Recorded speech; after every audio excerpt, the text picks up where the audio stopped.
arguments.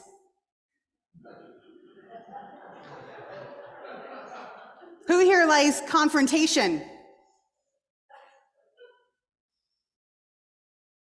Who likes tough stuff?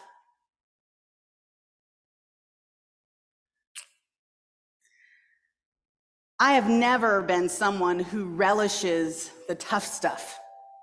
Let me change the microphone. Excuse me.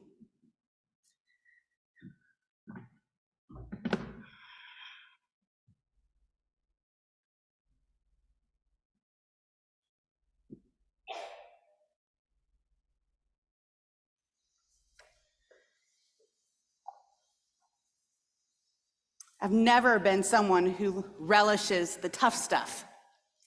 And in fact, I probably go out of my way more often than not to avoid things I don't care to deal with. How about you? Yeah. It is a defense mechanism. It goes back to that reptilian part of our brain, that fight or flight response. It is survival of the fittest. Well, that might be stretching it.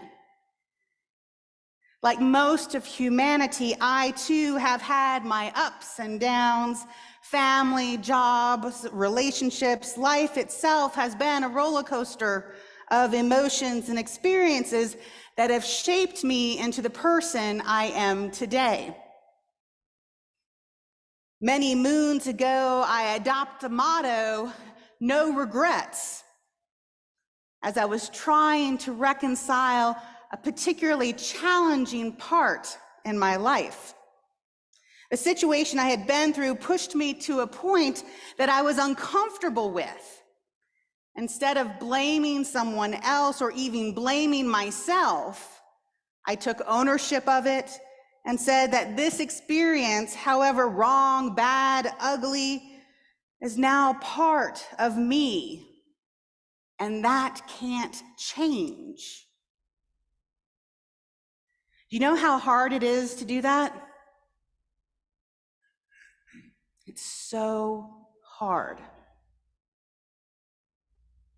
If I couldn't accept and love myself, knowing all that I have done, seen, said, and experienced, how is anyone else going to love me?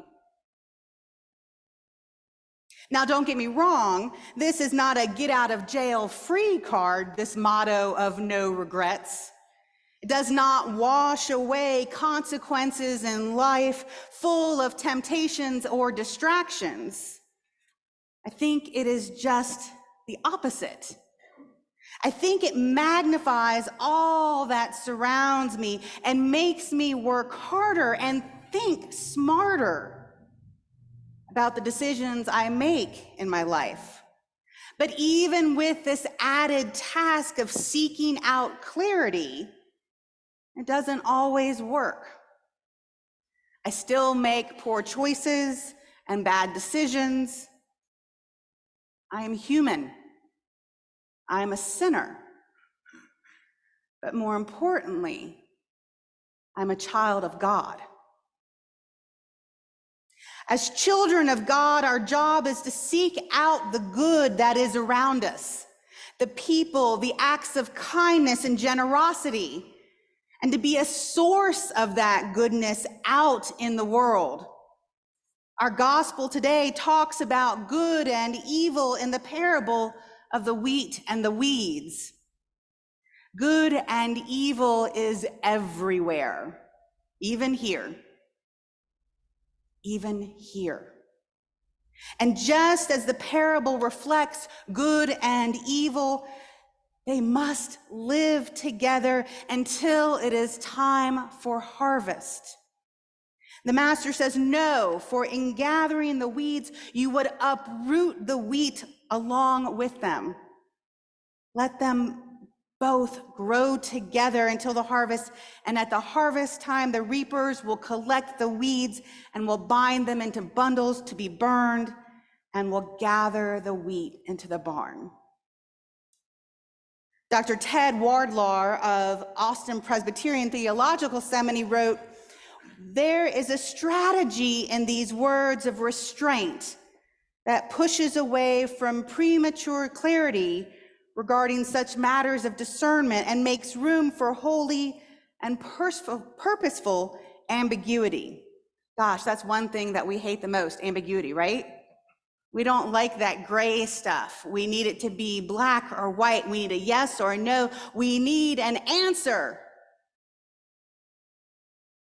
But that stuff in the middle, the gray, the ambiguity, it's not what we desire or crave.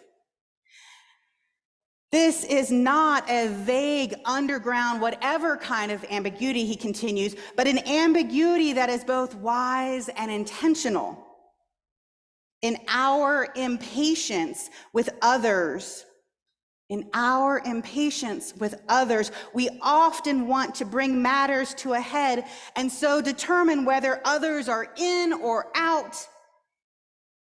But the God who is glimpsed in this parable models for us an infinite patience that frees us to get on with the crucial business of loving, or at least living with each other, often in the space created by such patience. It is not just others, but we ourselves who are welcomed into a larger reality. This is the sense in which we are reborn, not just once, but over and over and over again. My favorite line, the God who is glimpsed in this parable models for us an infinite patience that frees us to get on with the crucial business of loving, or at least living with each other. That is our job as Christians. Let God be the one who deals with sin and evil, because really, we aren't equipped to tell the difference sometimes. Am I right? It's not our job to judge. I know that it wasn't until after the fact, in many situations, after the fact, when I had that 20/20 hindsight, that I knew the difference in certain situations. So how can the person next to me know? Our presence in the world as Christians is to be the good. To be the good, to live the gospel, to be the light, to be the salt. Because we are, says Jesus to his disciples.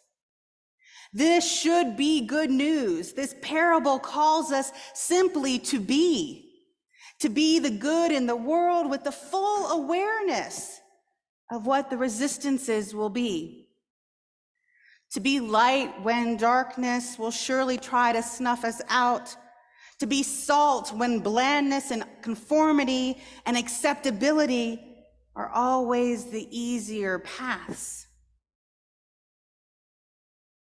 In a world where good and evil stand next to one another, and where temptation and distractions sometimes cause us to make poor choices and bad decisions, be yourself. Be love. Be light. Be salt. But most importantly, be a child of God. Amen.